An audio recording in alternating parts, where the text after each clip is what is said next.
Merci Antoine et bonjour à tous. Aujourd'hui, on a pas mal d'informations à partager et j'apprécie que vous preniez le temps dans le calendrier chargé pour rester avec nous pendant 1 heure. J'espère que vous allez pouvoir mettre vos tâches actuelles de côté pendant un petit moment et juste vous focaliser sur ce sujet particulièrement important. Nous commençons à nous pencher sur un concept particulièrement intéressant, c'est que le change management en lui-même, nécessite du change management. Bon, allons-y donc pour parcourir ces informations que nous voulons partager avec vous cet après-midi et entrons tout doucement dans le contenu du webinaire. On va voir que ce concept que le change management nécessite du change management, et j'aimerais que vous commenciez par y réfléchir pendant un petit moment. De prime abord, ça peut apparaître comme une observation simpliste, voire quasiment juste du bon sens. Mais ce que j'aimerais que vous figuriez à quel point ce concept particulier est important pour votre succès en tant que praticien du changement. En fait, vous pouvez vous rendre compte que votre succès en tant que change manager sera déterminé par la compréhension profonde et l'application concrète de ce concept dans le travail que vous faites dans votre entreprise. Ainsi, la vue d'ensemble que nous allons traiter au cours de notre conversation de cet après-midi, c'est précisément ceci. Si nous voulons mener l'adoption et l'utilisation du change management, il est vraiment important que nous appliquions du change management et les concepts liés au change management à ce défi spécifique. Pensez-y donc à nouveau, si nous voulons mener l'adoption et l'utilisation du change management, nous devons appliquer ce que nous connaissons à propos du change management. C'est donc une sorte de réflexion circulaire. Le change management nécessite du change management. Si nous considérons ce concept dans le contexte de la réalisation des bénéfices, ce que nous faisons, en fait, c'est appliquer les principes de change management à un projet que je vais appeler « Faire du change management ». Donc, le nom du projet est « Faire du change management » et la raison pour laquelle nous faisons du change management, c'est pour encourager l'adoption et l'utilisation du change management. Suivant cette logique, nous allons considérer le change management comme la solution qui est introduite dans votre entreprise et nous allons appliquer les concepts et principes du change management à cette solution spécifique. Nous allons traiter 3 sujets durant cette heure. Nous allons tout d'abord débuter avec quelques éléments de fondement du contexte. Là, je vais aligner tout le monde sur le même niveau de concept lié à la discipline du change management. Ensuite, nous passerons à un sujet qui consiste à couvrir 8 concepts importants du change management que nous allons voir comment nous les appliquons à notre projet que nous appelons faire du change management. Enfin, en troisième partie, je passerai à une autre conversation sur un sujet que j'appellerai l'analyse des rôles en change management. C'est-à-dire qu'à un certain point, nous devons identifier les individus qui sont impactés par notre projet de faire du change management. Donc, nous allons considérer tous les individus qui ont besoin de changer leur comportement, leurs attitudes, leurs croyances, leurs processus, leurs outils, etc., afin d'être des contributeurs efficaces au change management dans votre entreprise. Alors, pour débuter, j'aimerais vous interroger en tant que participant. Je vous propose d'utiliser le bouton « Converser » que vous voyez en bas de votre écran. Vous cliquez sur ce bouton et vous entrez votre opinion dans la fenêtre de conversation qui va apparaître. Et votre opinion sur le point suivant. Quand je dis « le change management demande du change management », qu'est-ce que cela signifie pour vous ? Qu'est-ce que ça signifie immédiatement pour vous en termes de contexte du travail que vous faites dans votre entreprise? Je dirais ici, l'opportunité, c'est de vous impliquer en tant que participant. Vous êtes à des endroits différents, géographiquement également des endroits différents dans votre trajet de change management. Et donc, cette réflexion sur le change management et ce qu'il est en tant que discipline peut être particulièrement intéressante pour ce nouveau concept. Alors, donc, prenez quelques secondes pour rentrer dans la fenêtre. Donc, c'est converser en bas d'écran. Et c'est ce que nous allons voir apparaître. Alors, je lis ici, le change management est un changement en soi qui mérite d'être accompagné au sein de l'entreprise. Je lis aussi, c'est un projet de transformation en soi c'est en train de bouger à l'écran, c'est un projet de transformation en soi de faire du change management au quotidien. Oui. D'autre part, on ne fait pas du change seul dans son coin. Ça, c'est tout à fait juste. Je continue à lire. Faire en sorte de faire connaître et diffuser la méthode de change management dans l'entreprise. C'est une approche structurée de l'accompagnement au changement. Tout à fait juste. Je lis également être proactif. Absolument. Je lis tous les employés ne perçoivent pas la bonne valeur du change management. Ah, ça, c'est tout à fait correct. Hein. Quelle est la compréhension que nous partageons dans l'entreprise quand on dit que le change management demande du change management? Nous devons articuler ce que c'est en tant que proposition de valeur.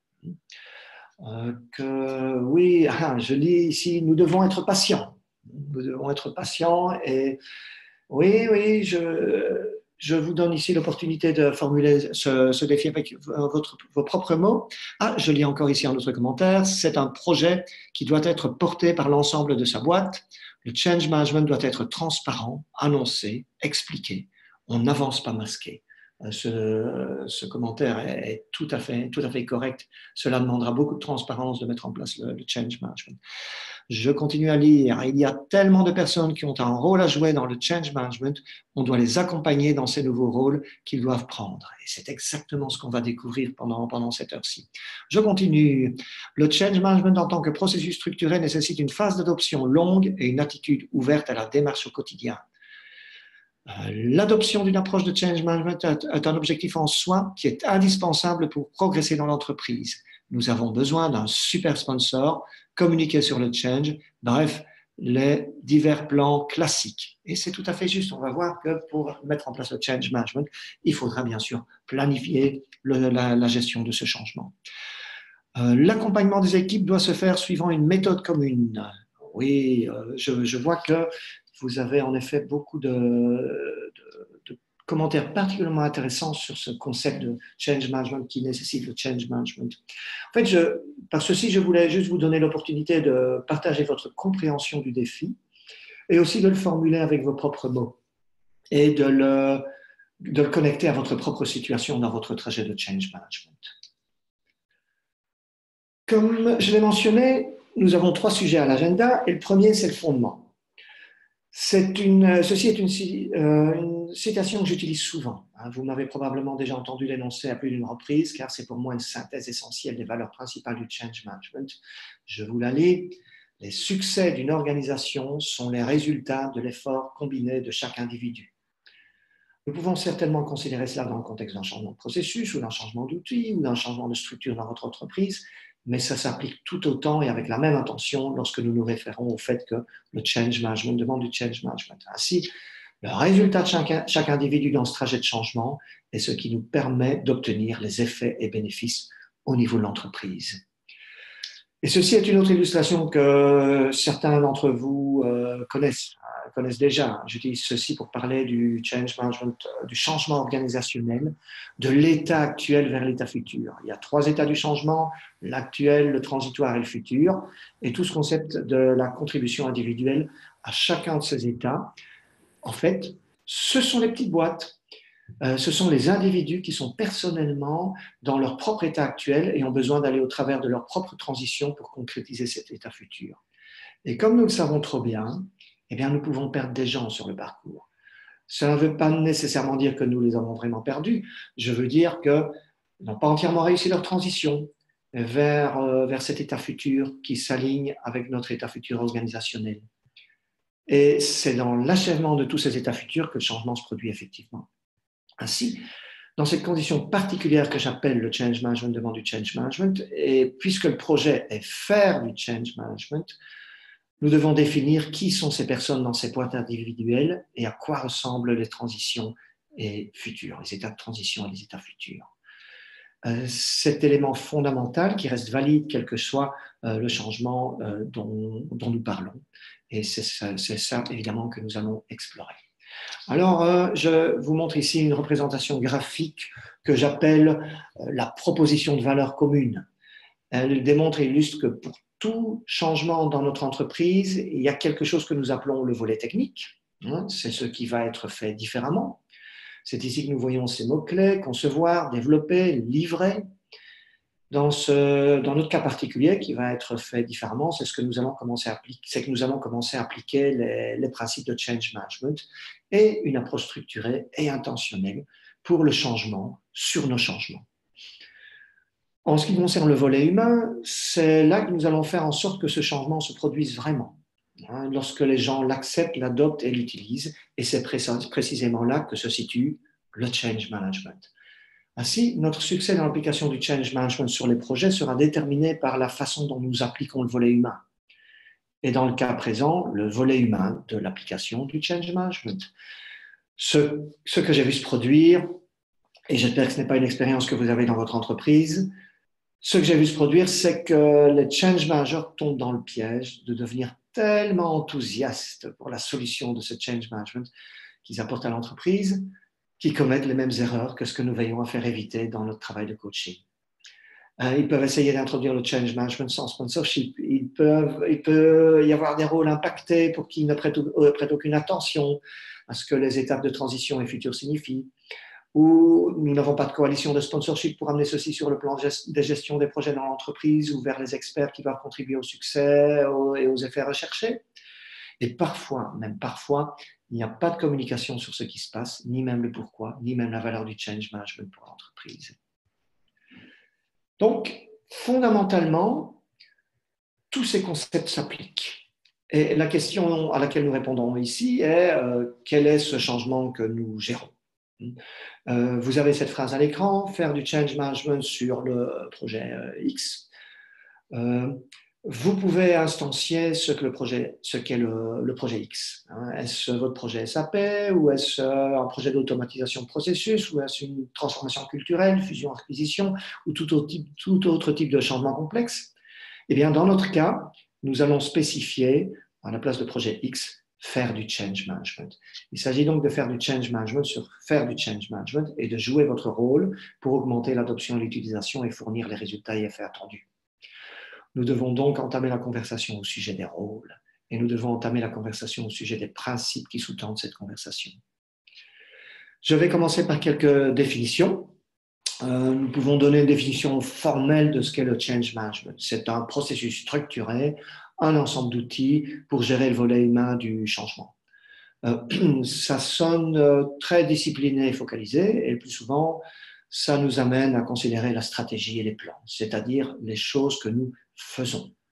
C'est certainement une bonne définition du contenu du change management, mais qu'en est-il des effets?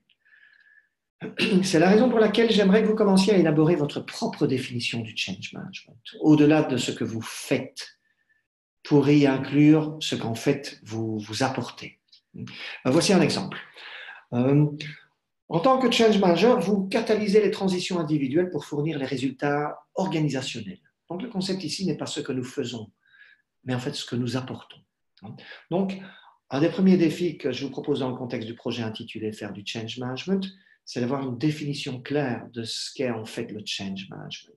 Bien sûr, nous pouvons parler de processus et d'outils, mais finalement, ce que nous essayons de faire, c'est aider les gens à faire leur transition individuelle de sorte que tout le monde arrive dans cet état futur et que l'entreprise réalise les bénéfices qu'elle souhaite par les conditions de l'état futur.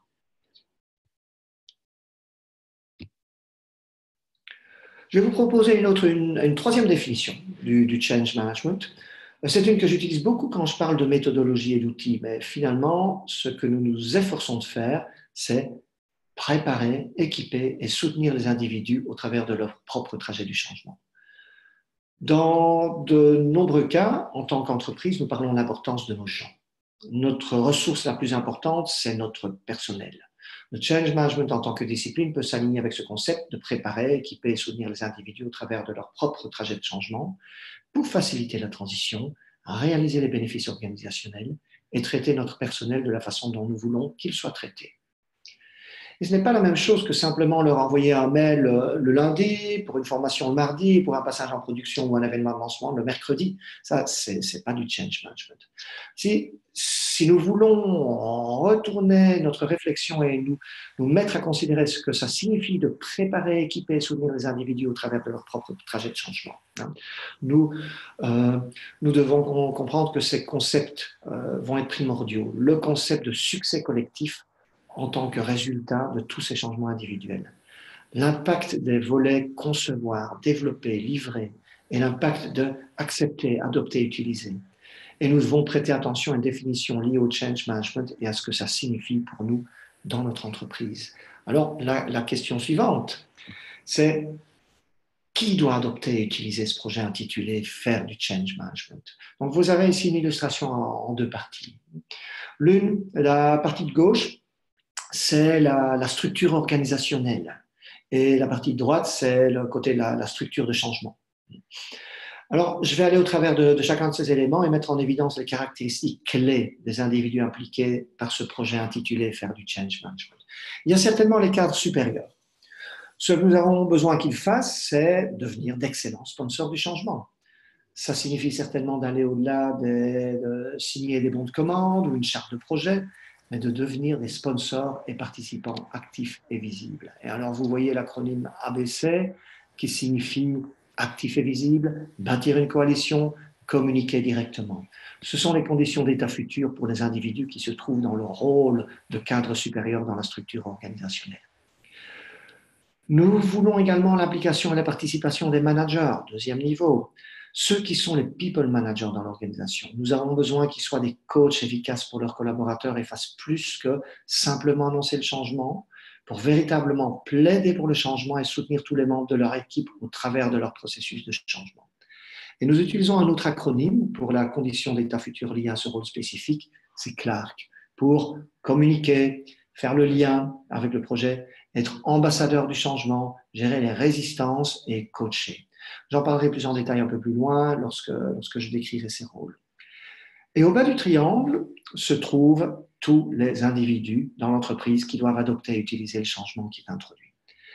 Et lorsque le projet est faire du change management, ce que les collaborateurs vont faire, c'est recevoir une nouvelle façon d'introduire les changements dans l'entreprise. Ils deviennent les bénéficiaires d'une approche structurée et intentionnelle pour gérer les changements qui sont introduits en tirant profit des principes de change management. Sur la partie droite, nous allons avoir les ressources de change management qui vont nous aider à structurer et faciliter le processus de mise en place d'une approche structurée et intentionnelle pour gérer le changement au moyen d'une méthodologie, au moyen de pratiques et de ces choses que vous faites pour fournir les bénéfices par le volet humain. Nous avons certainement les équipes de projet pour qui ce qui importe, c'est que nous les aidions à intégrer la considération du volet humain avec le volet technique des plans d'implémentation de projet. Et nous avons aussi les experts dans le domaine des projets. Ce sont les individus qui fournissent leur expertise et expérience au travers du processus. Ainsi, dans chacun de ces rôles, je dirais, va représenter des changements spécifiques dans la façon dont une personne fera effectivement son travail. Bon, il n'y a pas de différence par rapport à demander à un collaborateur de suivre un nouveau processus, d'utiliser un nouvel outil ou d'appliquer un nouveau protocole. Simplement, c'est le même principe. Ce dont nous parlons ici, c'est de demander à ces individus de participer et contribuer à l'application du change management dans le travail qu'ils font. Nous allons considérer les transitions individuelles qui vont se produire et comment nous pouvons aider à embarquer ces gens et les aider dans leur processus de transition. Mais maintenant, j'aimerais savoir ce qui en est pour vous et je vais vous proposer un sondage. Nous allons faire un sondage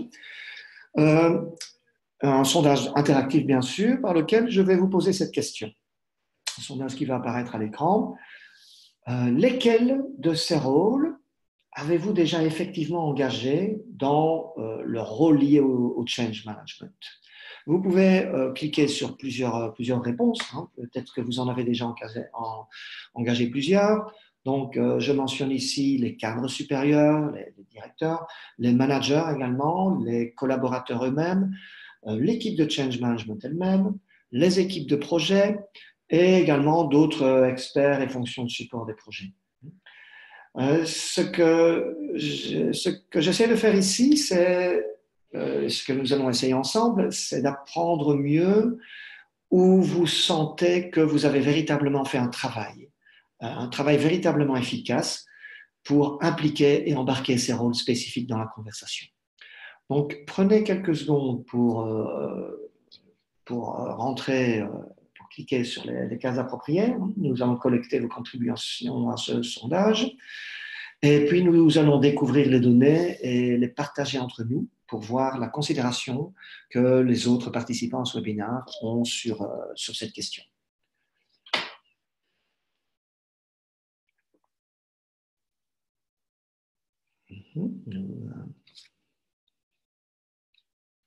Ok, oui, prenez encore quelques secondes. Eh bien, voyons les résultats.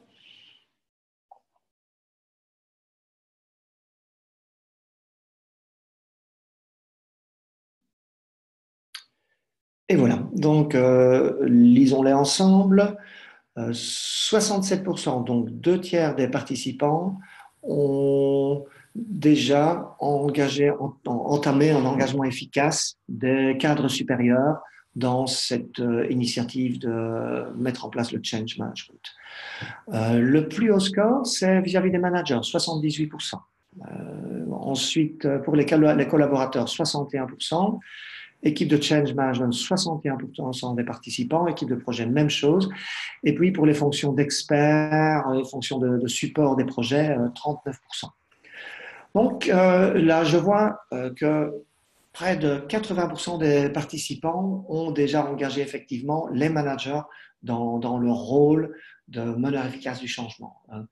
Bon, on pouvait certainement s'y attendre car ce sont en fait les individus qui portent l'étendard. Donc, les managers, donc les change managers doivent, donc je vois 61% pour les change managers, doivent également porter l'étendard du change management. Je tiens à ajouter un mot, donc je vois 2 tiers des personnes pour les cadres supérieurs.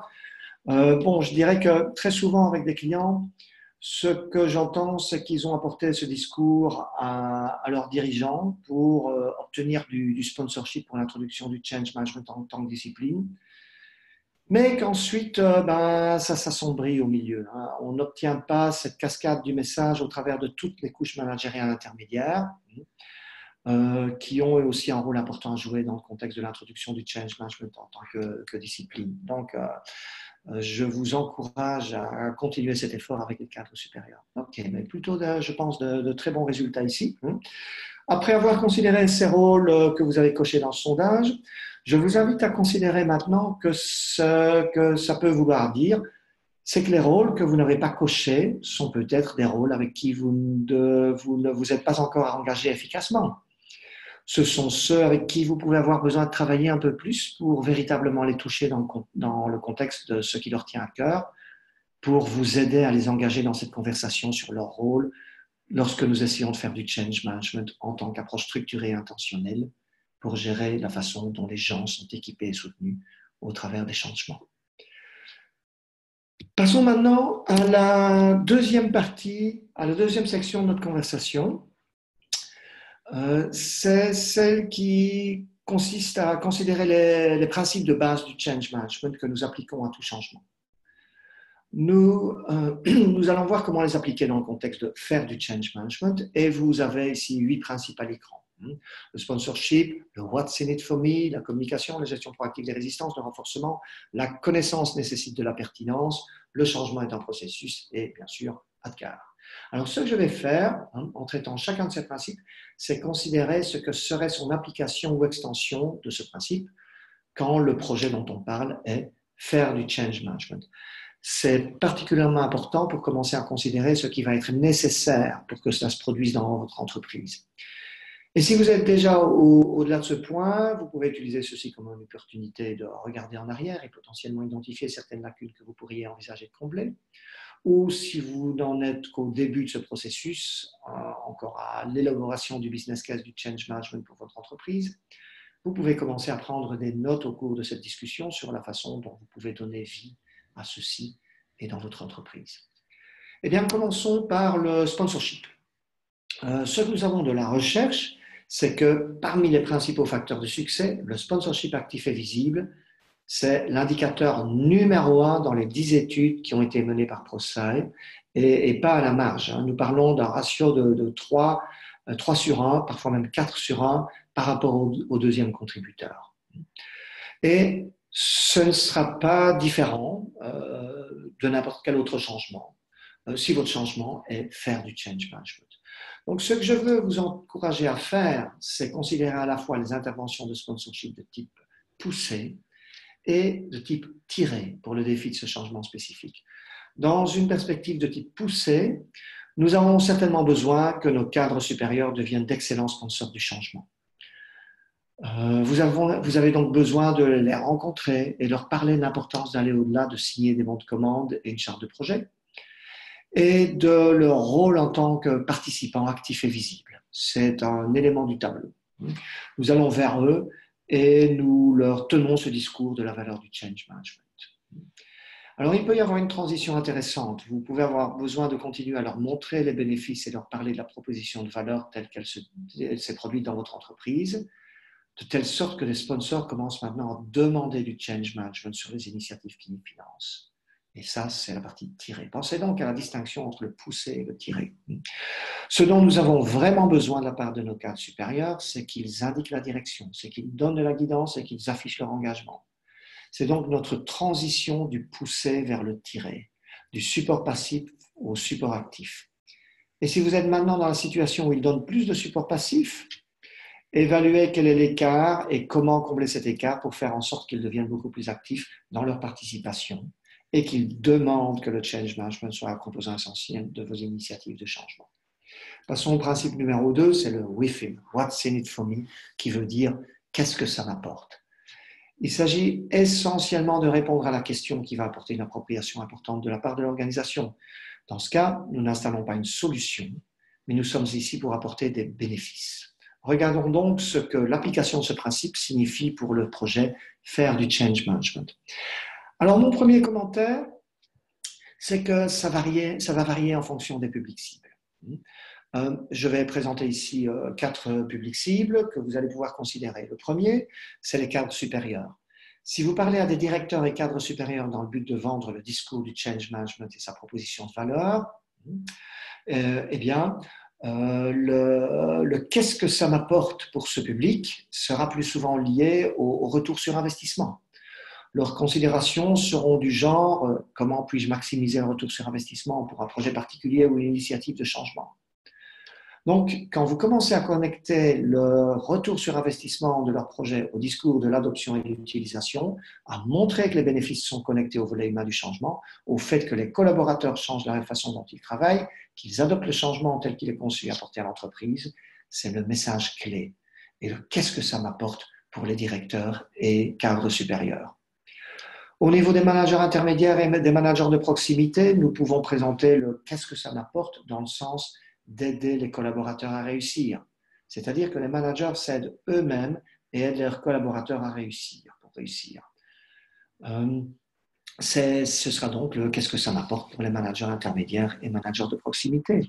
Et en ce qui concerne les équipes de projet, nous pouvons élever la conversation en parlant de réaliser les bénéfices du changement par l'adoption et l'utilisation de la solution.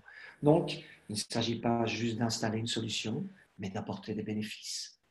Connecter les équipes de projet à la notion de bénéfice et à la façon dont cela devient une co-création des effets de la part des équipes de projet et de changement. Avec les experts et les fonctions de support des projets, nous pouvons certainement nous focaliser sur le fait de soutenir intégralement un changement efficace, pour lequel nous considérons l'expérience et l'expertise que d'autres apportent à ce défi spécifique.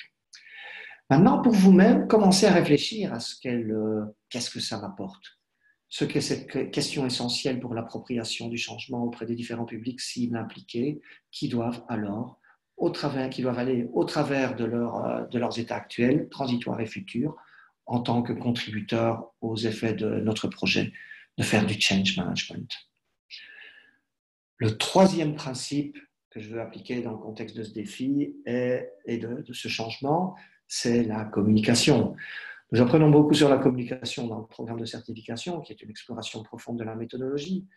La communication est indéniablement un composant essentiel de cette méthode et est intimement liée à la sensibilisation au changement et au modèle ADKAR. Et ce n'est pas juste un plan d'information sur ce qui se passe, mais véritablement passer le bon message au bon public, par le bon émetteur au bon moment et via le bon canal, ou les bons canaux, bien sûr, pour atteindre les individus qui vont au travers de ce changement ou cette transition, tandis que nous faisons du change management. Considérant l'extension de cela à ce changement particulier, la suggestion que je vous fais, c'est que les messages sur le pourquoi sont absolument primordiaux. Le pourquoi prévaut sur les détails dans ce cas-ci. Donc ici, nous avons besoin de considérer non pas ce que nous faisons, les détails de ce que nous faisons, mais ce que nous apportons. Vous pouvez utiliser toutes les ressources que vous avez pour aller chercher des exemples de succès ou utiliser des études de cas venant d'extérieur ou parler à des collègues dans votre secteur d'activité qui ont des témoignages solides à apporter à propos du pourquoi du change management et de l'introduction de ces disciplines dans l'entreprise et du contexte de bénéfices et effets, tout ça qui sont si importants. Et ce sera ça qui constituera le pourquoi. Et quand vous commencez à créer cette histoire d'une façon qui résonne et qui s'aligne avec vos valeurs, vos principes, vos stratégies, vos aspirations, vos résultats, c'est là que vous pourrez connecter les messages clés de votre communication au contexte de faire du change management. L'articulation de communication efficace est en effet un principe fondamental du change management dans le contexte de faire du change management. Et abordons encore un principe du change management. Ensuite, je vous sonderai plus en détail sur celui-ci. Il s'agit du concept de gestion proactive des résistances, c'est-à-dire l'anticipation et la gestion de sources potentielles de résistance et le fait de faire cela avant d'être confronté à cette résistance, avant qu'elle ne se produise. Nous faisons aussi de la gestion réactive de résistance lorsqu'elle apparaît, mais lorsque nous pouvons la considérer anticipativement, nous pouvons l'atténuer et la gérer avant qu'elle se produise. Appliquons ça dans le contexte de notre défi spécifique de faire du change management. Ce que j'aimerais que vous fassiez, c'est réfléchir aux causes les plus probables de résistance à l'application du change management, que vous avez peut-être déjà rencontré d'ailleurs, ou que vous vous attendez à rencontrer.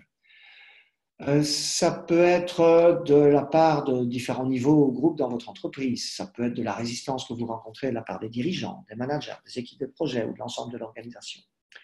Et je vous demande donc d'utiliser à nouveau le bouton « Converser » en bas de l'écran et répondez à la question suivante. Quelles sont les plus grandes causes de résistance au change management que vous rencontrez actuellement ou que vous avez rencontrées pour lesquelles nous devons avoir une attitude plus proactive? De nouveau, donc, vous prenez le bouton « Converser » et vous répondez à cette question. Quelles sont les plus grandes causes de résistance au change management que vous rencontrez actuellement ou que vous avez rencontrées pour lesquelles nous devons avoir une attitude plus proactive?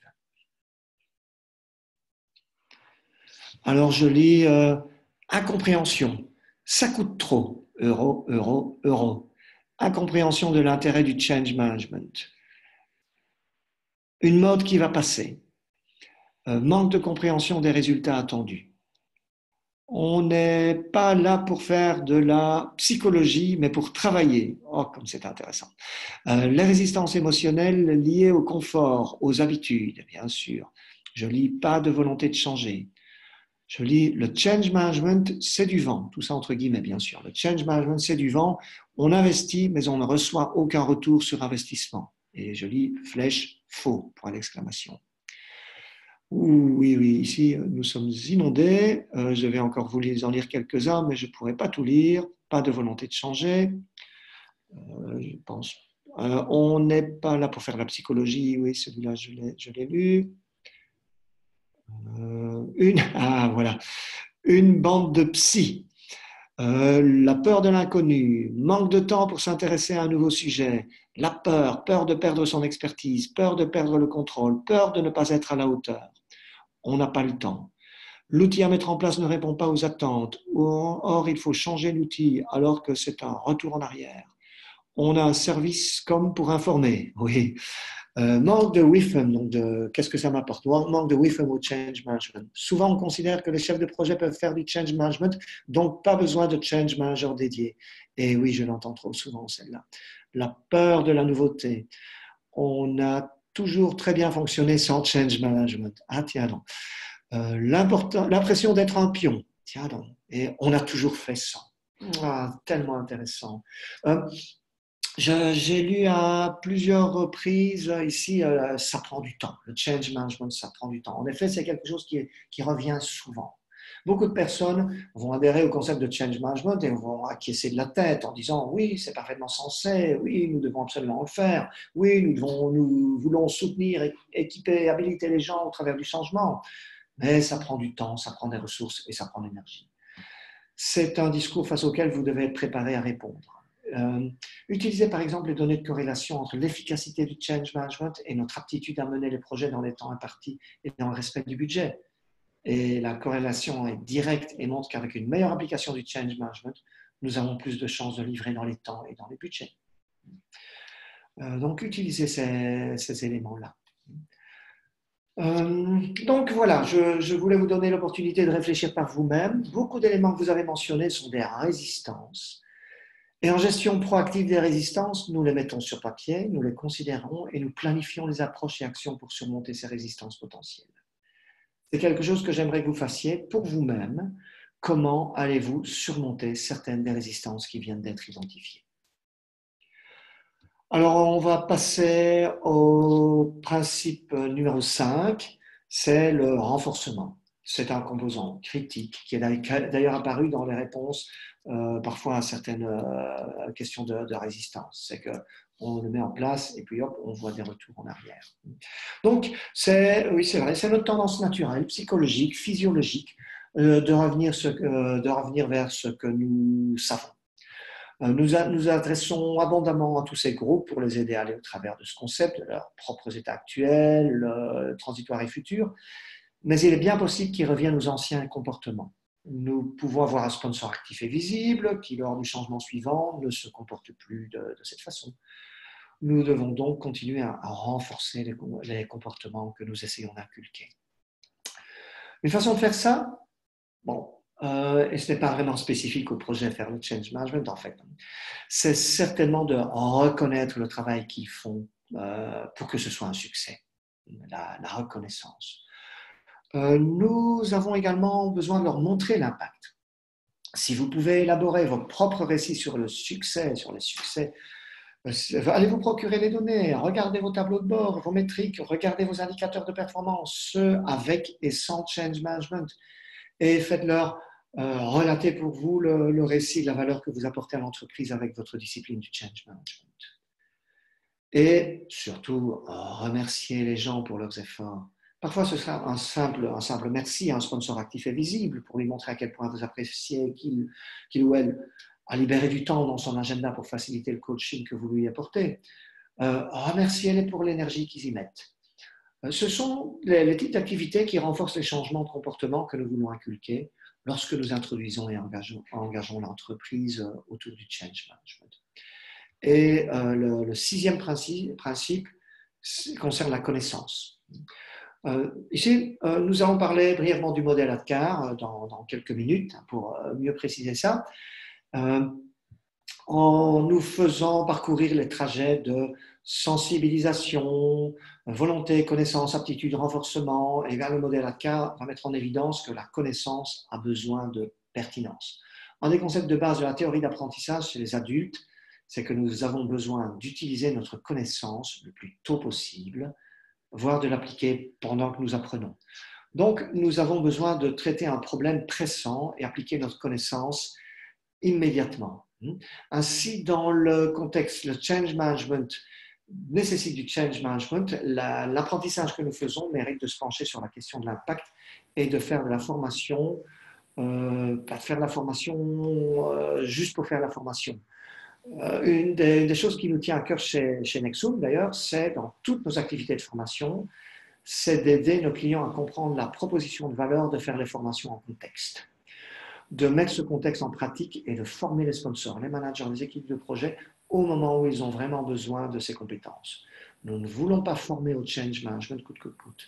Nous voulons que le change management soit cette initiative dans l'entreprise par laquelle nous formons un grand nombre de personnes sans en tirer les bénéfices souhaités. Ça ne peut pas marcher. Donc la formation doit être faite de la bonne façon. C'est pour ça que nous disposons d'un ensemble de propositions de formation pour s'assurer que cela se fasse de la bonne façon, au bon moment, avec les bonnes personnes et en contexte, afin de pouvoir inculquer cette connaissance de telle sorte qu'on passe effectivement de la connaissance à l'augmentation d'aptitude et d'efficacité, afin de mener au succès, parce que c'est vraiment là que la réalisation des bénéfices se produira. Principe numéro 7, le changement est un processus, et c'est l'avant-dernier concept. Et le changement est un processus, nous insistons beaucoup sur ce point. Vous ne pouvez pas créer le change management sous forme d'une décision. Ce n'est pas un événement. Ce n'est pas, eh bien, maintenant, nous allons faire du change management. Non, c'est véritablement un processus. Il ne se produit pas par décret ou par une simple formation, il se produit au travers d'un processus d'adoption. Et ça nous mène bien à la conversation que nous avons ici. Le changement est un processus et l'introduction du change management en tant que discipline est un processus. C'est quelque chose que je répète souvent lors des formations, il se produit par sa conception et non par défaut. Nous devons concevoir le processus d'introduction du change management en tant que discipline afin d'en montrer l'impact. Alors, j'aimerais que vous posiez cette question par vous-même maintenant. Comment allez-vous gérer le processus d'adoption du change management? Pas comme un décret, j'espère, pas comme un événement, pas comme une simple formation ou une liste de vérification, mais comme un processus. Et donc, de nouveau, je vous invite à utiliser le bouton Converser en bas d'écran pour répondre à cette question. Comment allez-vous gérer l'adoption du change management sous forme d'un processus? Donc, voilà une opportunité de partager entre vous, les participants, à ce webinaire.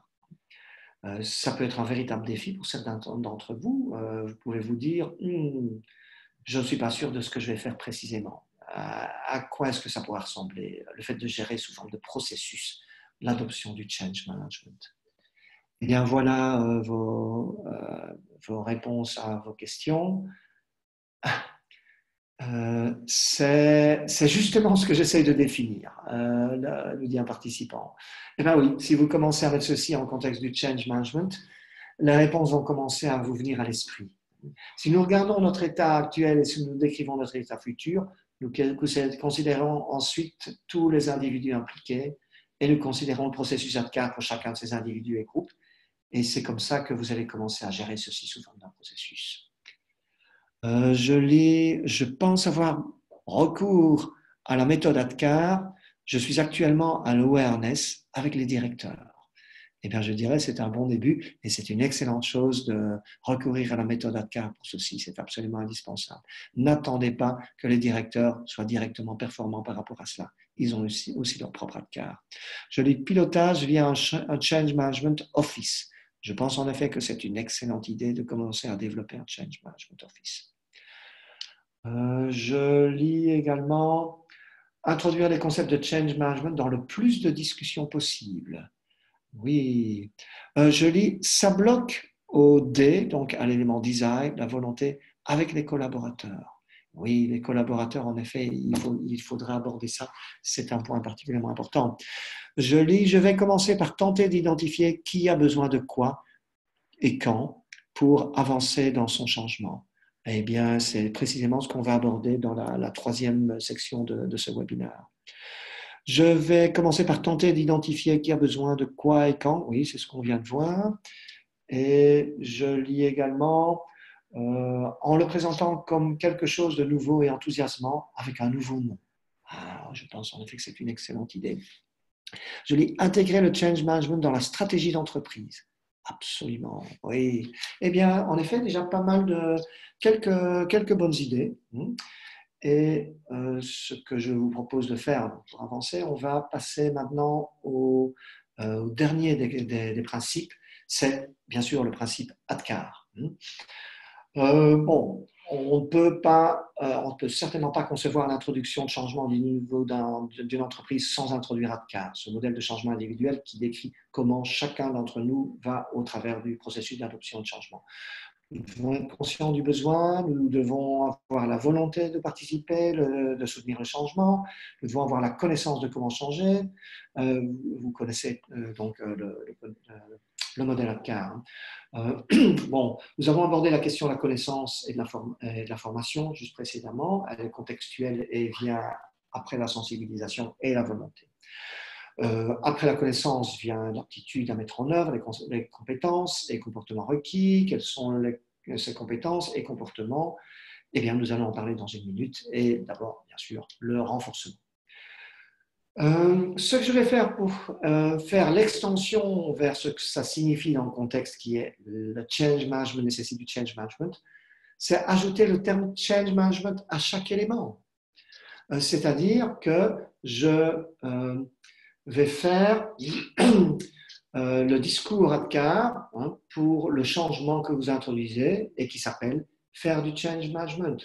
Ça commence par la prise de conscience de besoin de change management, par la prise de conscience que cela se produit, mais la prise de conscience aussi que, du besoin et du pourquoi ça se produit.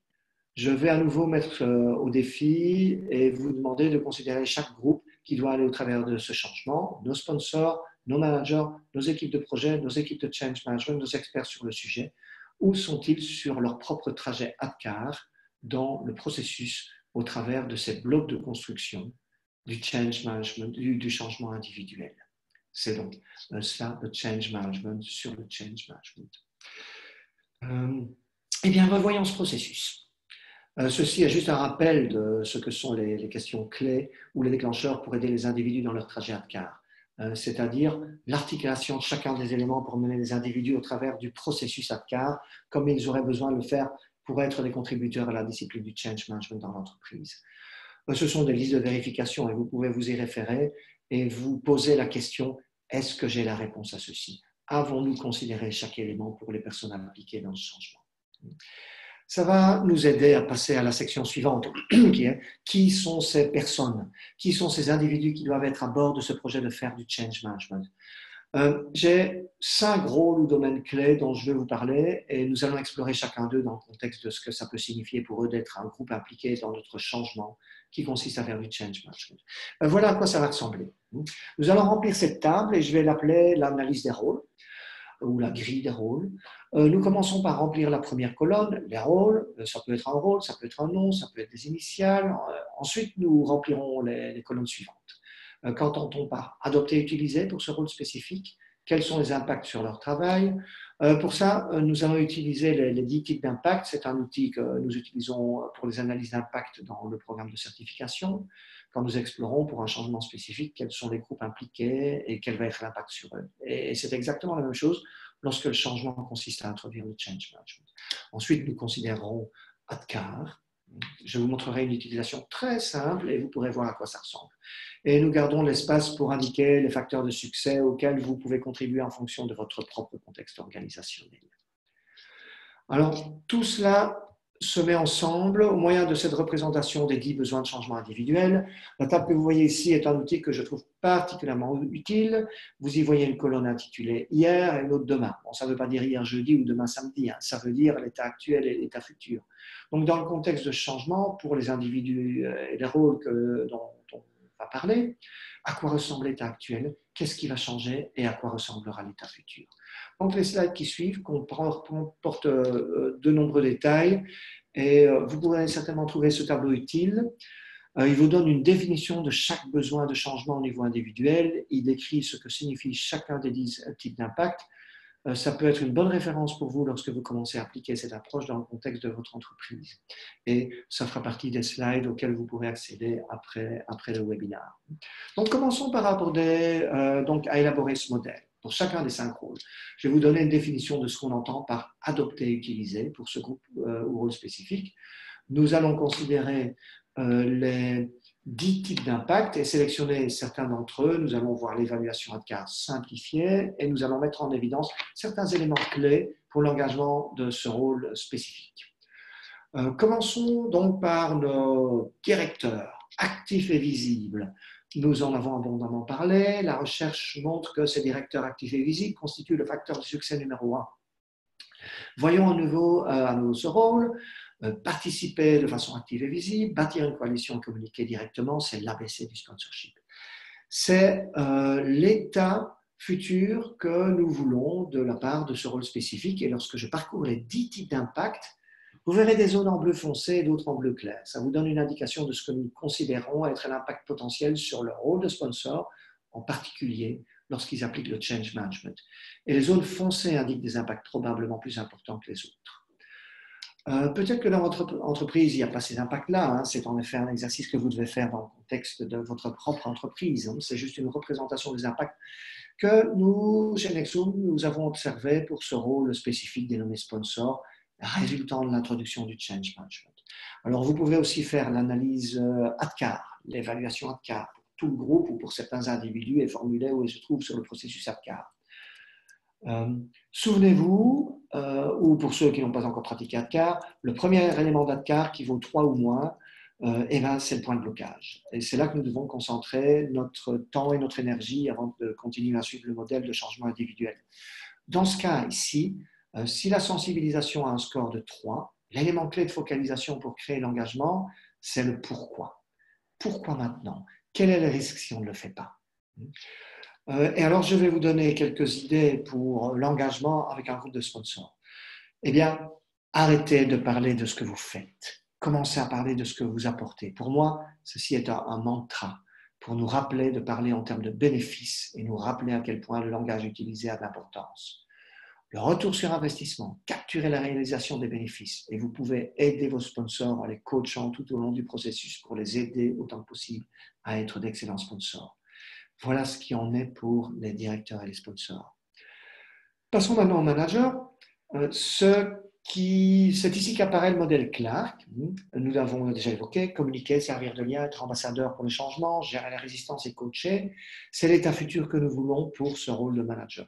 Alors, lesquels des impacts de leur travail peuvent être changés? Vous verrez ici que c'est relativement semblable au cas des sponsors, mais nous faisons ici apparaître l'impact sur les outils. Parce que nous pouvons avoir besoin de fournir aux managers des outils de coaching ou des outils pour les aider à gérer et atténuer les résistances. C'est donc l'état futur pour ce groupe spécifique lorsque nous appliquons le change management. Et en ce qui concerne ADKAR, vous verrez que la sensibilisation est plus grande. Ils peuvent bien se rendre compte que c'est ce qu'ils devraient faire, mais ont-ils vraiment les outils dont ils ont besoin pour être efficaces? Réfléchissez à comment vous pouvez faire cette évaluation ADKAR pour ce rôle spécifique. Alors, comment créer l'engagement avec ce rôle? Nous devons les faire passer de la sensibilisation passive vers la sensibilisation active.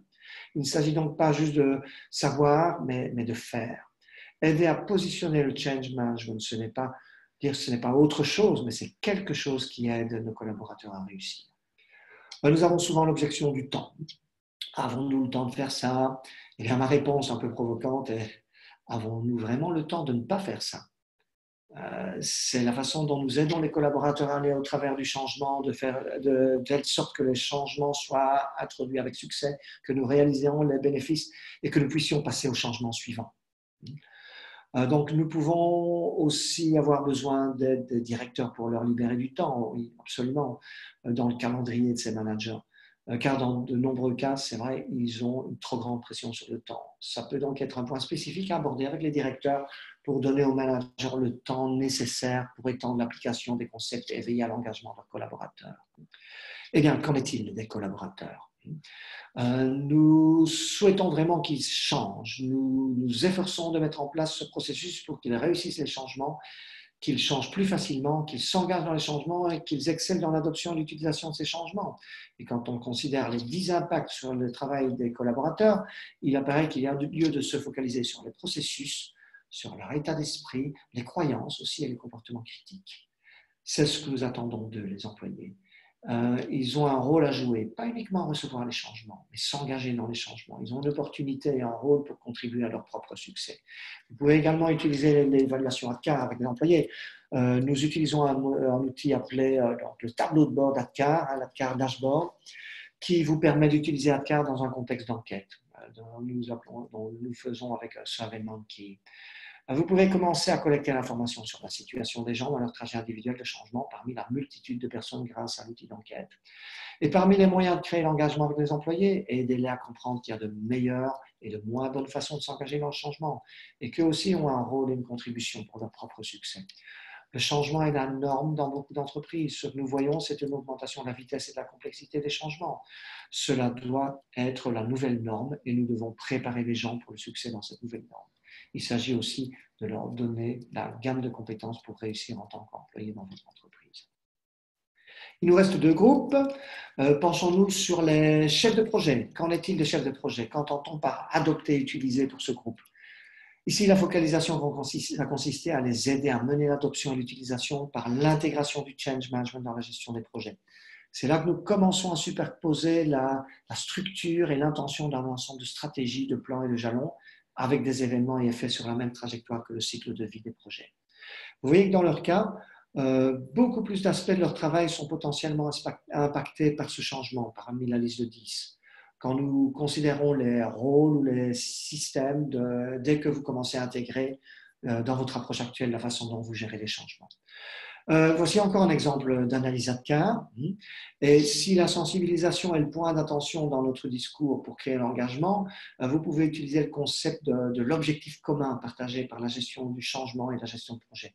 L'objectif commun d'apporter les résultats du changement.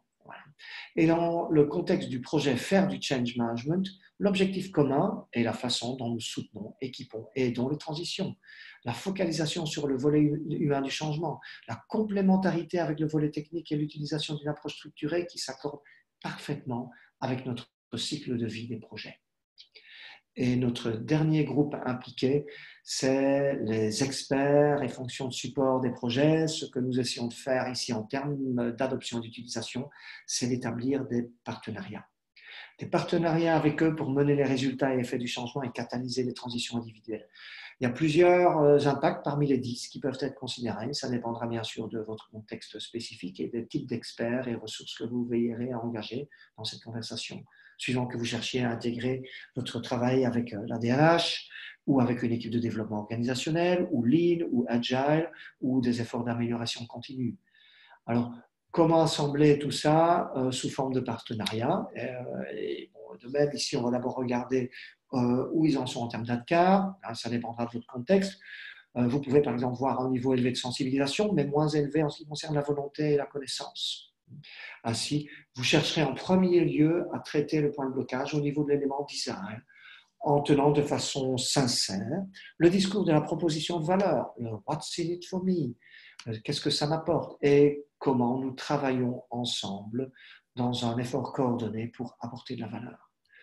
Voici donc les 5 rôles clés que je voulais évoquer.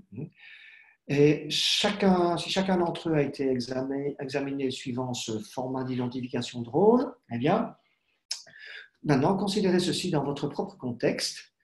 Et je vous propose donc ce défi de construire votre propre liste, votre propre grille des rôles pour l'application du change management dans votre propre entreprise. Qui sont les directeurs? Qu'entend-on par adopter et utiliser pour vos managers, collaborateurs, chefs de projet, vos experts et autres rôles? Vous voyez dans la colonne des impacts sur leur travail, le premier chiffre indique le nombre d'impacts majeurs, majeurs ou moyens, tandis que le second chiffre indique le nombre d'impacts mineurs. Donc nous avons 4 impacts majeurs et des impacts mineurs pour les directeurs. Ensuite, vous avez l'opportunité de noter les scores de votre analyse ADCAR, que ce soit au niveau des groupes ou des individus. Et cela va vous aider à organiser vos activités d'engagement au changement. Et voilà, nous arrivons au terme de cette heure consacrée à la notion que le change management nécessite du change management, la considération principale étant de définir comment nous apportons le change management comme solution pour notre entreprise. Nous avons commencé avec les fondements. De quel changement parlons-nous? Qui doit le faire? Nous avons appliqué les 8 principes essentiels du change management au projet de faire du change management. Nous avons parlé des 10 aspects de changement du travail et des rôles impliqués afin d'embarquer ces 5 rôles clés. Ce que je vous suggère de faire maintenant, c'est de prendre ce schéma et de l'appliquer pour votre entreprise. Considérez ces principes et définissez comment vous pouvez les appliquer dans le contexte de votre organisation. Ces 10 aspects de changement du travail, à quoi peuvent-ils ressembler? que sont les états actuels et futurs pour tous les groupes et les rôles et quelles sont les actions que vous allez entreprendre pour les mener au travers de leur processus de transition vers leurs états futurs pour le succès de l'entreprise. Et je vais clôturer en reprenant les principales formations que nous donnons en fonction des rôles que nous avons évoqués.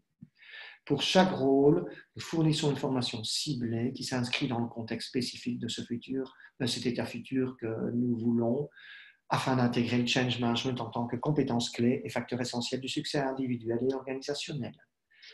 C'est ce que je voulais partager avec vous aujourd'hui et je vous remercie d'avoir assisté à ce webinaire. Comme le veut la tradition, on va encore prendre quelques minutes pour ceux qui souhaiteraient poser des questions. C'est donc pour vous l'opportunité d'obtenir des informations utiles pour vos défis spécifiques. Super, merci beaucoup Vincent pour ce webinaire. J'espère que ça vous a plu également à vous toutes et à tous. J'en profite pour un petit mot sur ce slide. Donc, pour les praticiens du changement, donc la deuxième ligne, il y a en effet le programme de certification. Et comme je l'ai dit au début de ce webinaire, il y a également aujourd'hui le niveau 2 qui vient de sortir ici en Belgique, qui sera donné en novembre, le 20 et 21 novembre, en 2 jours. Donc, c'est ce qu'on appelle l'Advanced Immersion Workshop. Et vous recevrez également toutes les informations, parce que je vois que dans la liste de participants, il y a déjà beaucoup de personnes qui sont certifiées en change management. Donc, ce programme pourrait potentiellement vous intéresser. Donc, au niveau des questions, j'en ai une ici. Finalement, qui exactement fait le change management du change management?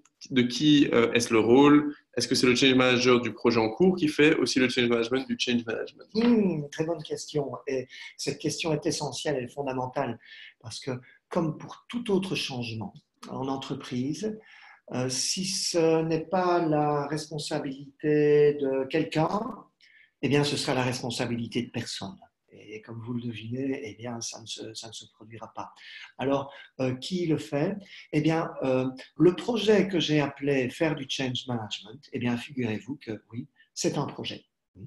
C'est-à-dire que pour le mener, vous allez avoir besoin d'une personne qui a une orientation chef de projet. Vous devez absolument désigner et responsabiliser le chef de projet de l'institutionnalisation du change management dans votre entreprise.